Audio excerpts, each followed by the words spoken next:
Je n'arrive pas à trouver de nouveaux élèves en ce moment, mais voilà ce que je fais. Alors ça, c'est après mon expérience actuelle. J'ai très peu de nouveaux élèves qui me contactent. Je pense que l'algorithme du Bon Coin a changé, etc.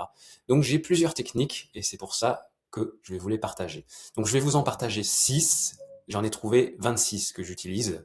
Donc pour avoir ces 26 techniques, il va falloir me contacter pour que je vous les donne, pour voir si vous voulez se prendre un cours avec moi pour développer votre business d'école de musique ou de cours de guitare en ligne ou à domicile. On peut voir ça ensemble, mais déjà je vais vous donner 6 exemples que j'utilise. Donc introduction, il y a des périodes en fait où tout roule. Les messages arrivent, les créneaux se remplissent et les nouveaux élèves tombent presque naturellement. Pendant un temps, j'en avais 2 par semaine. Et puis il y a aussi des moments plus calmes, comme en ce moment. Là, on est par exemple en fin mars 2026, et c'est un peu la période creuse, puisque le mois de septembre est passé pour les inscriptions, et le mois de janvier aussi, après les cadeaux de Noël, donc c'est une période creuse. Il y a moins de demandes, moins de contacts, moins d'inscriptions. Et dans ces moments-là, il y a 2 solutions. Soit on se décourage, ou soit on se met en mouvement et on trouve des solutions. Moi, je préfère chercher des solutions. Et j'en ai trouvé 26. Et parmi ces 26, il y en a que j'utilise. Je préfère tester, publier, proposer, relancer ou créer des occasions. Parce que quand on vit de ses cours, on ne peut pas juste attendre que ça revienne. Si tu es indépendant, tu vas pas pouvoir attendre et râler dans ton coin. Il va falloir passer à l'action. Il faut parfois être créatif, réactif et surtout ne pas abandonner. Donc dans cette vidéo, je vais te donner quelques pistes simples qu'il y a dans ma formation. Une formation où je donne toutes les astuces pour réussir à obtenir en moyenne une vingtaine d'élèves rapidement. Bon, actuellement, moi j'en ai 60 et j'ai entre 30 et 40 cours par semaine. Donc, pas toutes, mais certaines que j'utilise ou que j'ai déjà testées pour relancer la machine quand les nouveaux élèves se font rares. Donc, au sommaire, ne pas rester bloqué. Deuxièmement, publier davantage. Troisièmement, créer des offres qui rassurent. Quatrième point, utiliser ses élèves actuels comme porte d'entrée. Cinquième point, aller chercher les élèves autrement. Sixième point, penser plus large que le simple cours individuel. Et en septième point, la conclusion. Donc, le premier point, ne pas rester bloqué. Quand il y a le moins de demandes, le pire réflexe, en fait, c'est d'attendre sans rien faire. Moi, en général, quand j'ai une annulation ou j'ai moins de demandes, je publie. Sur le Bon Coin, j'efface mes annonces et je publie. Beaucoup de professeurs se disent que ça va revenir tout seul. Parfois oui, mais parfois non. Et surtout, pendant ce temps-là, on perd l'énergie, de la confiance et du temps et surtout de l'argent. Donc quand ça ralentit, j'essaie de ne pas subir la chose. Je me pose une question très simple. Qu'est-ce que je peux faire là, tout de suite, pour remettre du mouvement dans mon activité? Rien que cette question, en fait, ça change déjà l'état d'esprit. Tu dis, là, t'es moins dans le côté plaintif, à dire, punaise, ça me saoule, il n'y a plus de demandes, j'ai pas d'élèves, que de chercher, ça te met dans une autre dynamique. Donc, essaye de le voir comme un jeu de stratégie. Parmi les 26 stratégies que j'utilise, je vais t'en donner quelques-unes. Donc, si tu veux les 26, n'hésite pas à me contacter, tu as les liens dans la description.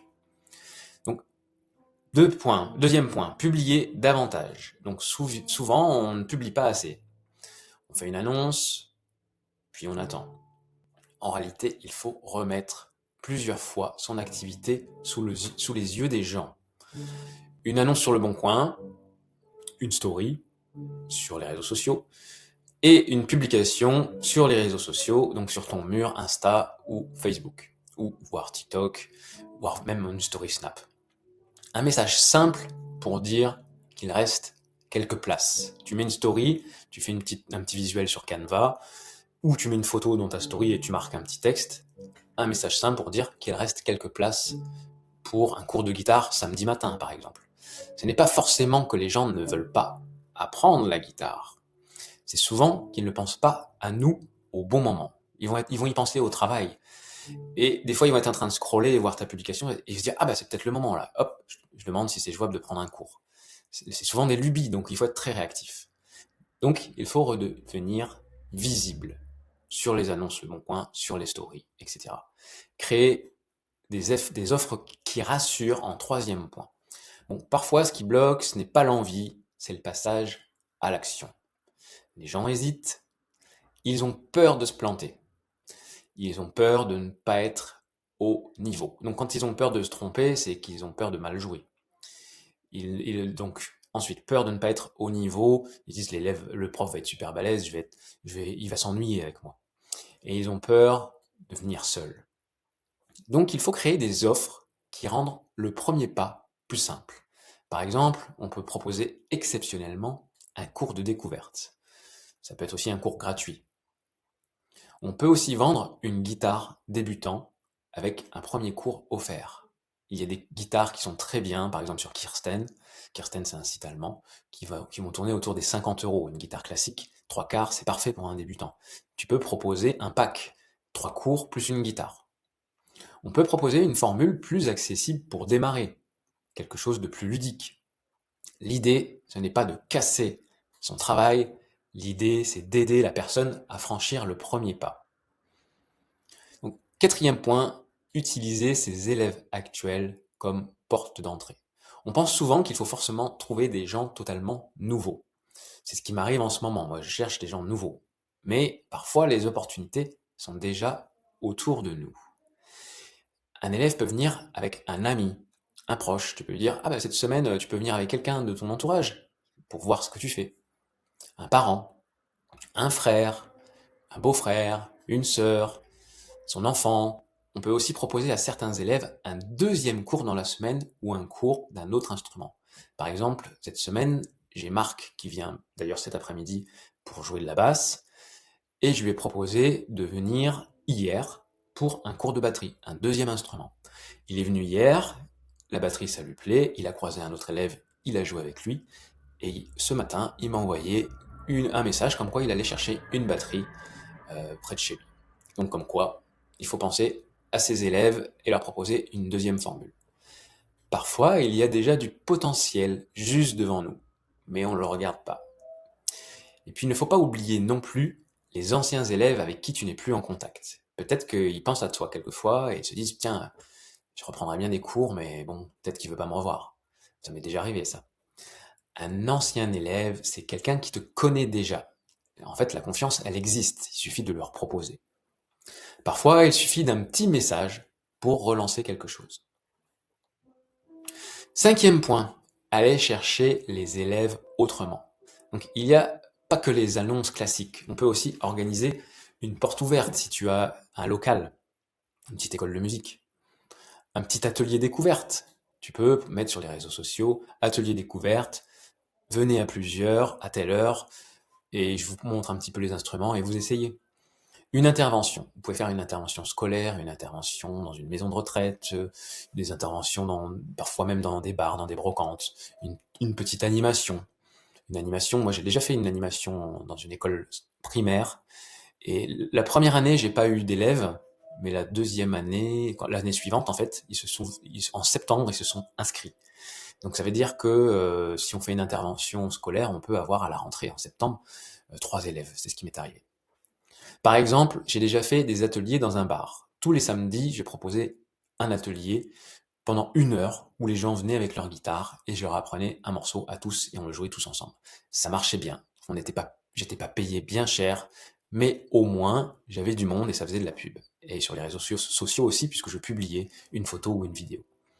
Une brocante, ça m'est déjà arrivé de sortir toutes mes guitares en mettant des prix exorbitants pour ne pas les vendre, parce que je ne voulais pas vendre mes guitares, mais en ayant une petite guitare, mettons qu'on achète 50 euros, on la revend au même prix, ça fait de la pub, on distribue des flyers, des cartes de visite, ça marche bien comme ça. Les instruments attirent l'œil et les gens viennent les voir.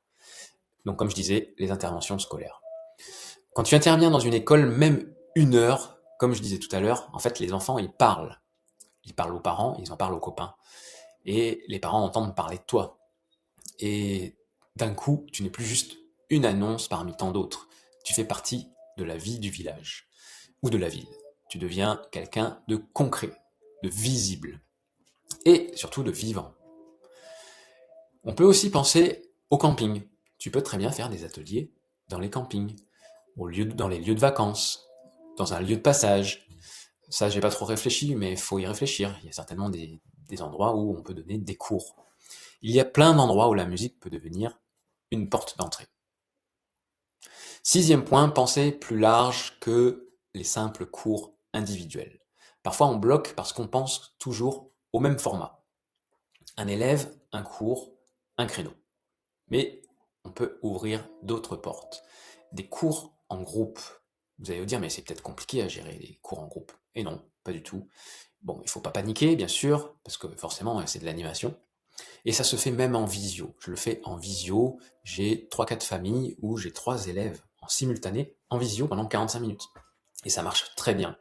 Par exemple, j'ai un papa qui est à la batterie, le plus grand des garçons à la guitare et le plus petit à la basse. Ça fait 3 ans que je les ai, et 3 ans que ça fonctionne. On a déjà, ils jouent déjà par exemple Holiday de Green Day, Blur Song 2, là on est sur Killing in the Name de Rage Against the Machine. Ça marche très bien.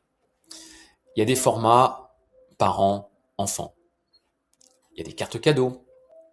Il y a des moments de découverte, des formules plus souples, peut-être 2 instruments, une demi-heure un instrument, une demi-heure un autre instrument. On peut trouver des astuces. Donc certains enfants n'osent pas venir seuls. D'autres préfèrent commencer à plusieurs, en groupe. Certaines personnes veulent offrir des cours à quelqu'un. Donc il faut penser plus large. Plus on crée de portes d'entrée, plus on augmente les chances que quelqu'un ose venir. Conclusion. Quand je n'arrive pas à trouver de nouveaux élèves, je n'abandonne pas. Je ne reste pas là à me plaindre. C'est un jeu de stratégie. Je ne me dis pas que tout est fini. Je cherche des solutions, je publie plus, je teste des offres, c'est aussi du test. Je crée des occasions, je relance des contacts, je vais me montrer autrement. Parce qu'au fond, le problème, en fait, n'est pas toujours que les gens ne veulent pas apprendre. Le problème, c'est souvent qu'ils ont besoin d'être rassurés, aidés ou déclenchés au bon moment. Donc déclencher au bon moment, c'est-à-dire que il faut que ça soit qu'ils voient ton annonce au bon moment. Et ça, en fait, tout ça, c'est aussi notre travail. C'est pas que donner des cours, c'est savoir se vendre, savoir faire la pub et pas seulement enseigner. Mais aussi créer les conditions, en fait, pour que les élèves osent venir à nous. Et quand on comprend ça, on arrête d'attendre, on recommence à avancer. Alors là, c'était 6 astuces et j'en ai 26. Donc si tu veux ces 26, si tu veux aller plus loin, je peux aussi te transmettre ces élèves, aussi t'envoyer le document avec les 26 astuces, et tu peux aussi prendre un cours avec moi pour analyser un petit peu concrètement comment tu peux faire évoluer ta micro-entreprise pour donner des cours de guitare, de basse, de piano ou de batterie. Que ça soit pédagogique, que ça soit pour la vente, la publicité, etc. En fait, je forme des profs et je délègue une partie de mes élèves en visio et à domicile. Si tu veux aller encore plus loin, tu peux rejoindre ma communauté School. School, c'est une plateforme, un peu comme un réseau social, où tu peux t'inscrire gratuitement. Il n'y a rien à vendre. Moi, je paye un forfait pour avoir accès à cette plateforme, mais toi, c'est gratuit. Où il y a plusieurs profs. Et là, sur ce truc, je publie mes vidéos, mes documents comme celui-ci, Google Doc, et tu pourras aussi me contacter et discuter avec moi et discuter avec les autres profs. Donc tu peux aussi cliquer sur le lien en dessous, call.com, etc. pour obtenir un plan d'action personnalisé. Et là, tu peux gagner entre 2500 à 5000 euros avec ta guitare, mais là, c'est en poussant le truc, c'est en ayant 15 à 20 élèves, voire 30 élèves, voire 40. Mais déjà, tu peux commencer avec 5, 10 élèves, ça peut déjà te faire un bon revenu sans trop avoir d'heures. Voilà, si tu es intéressé, n'hésite pas à me contacter. À bientôt et bonne journée. Ciao.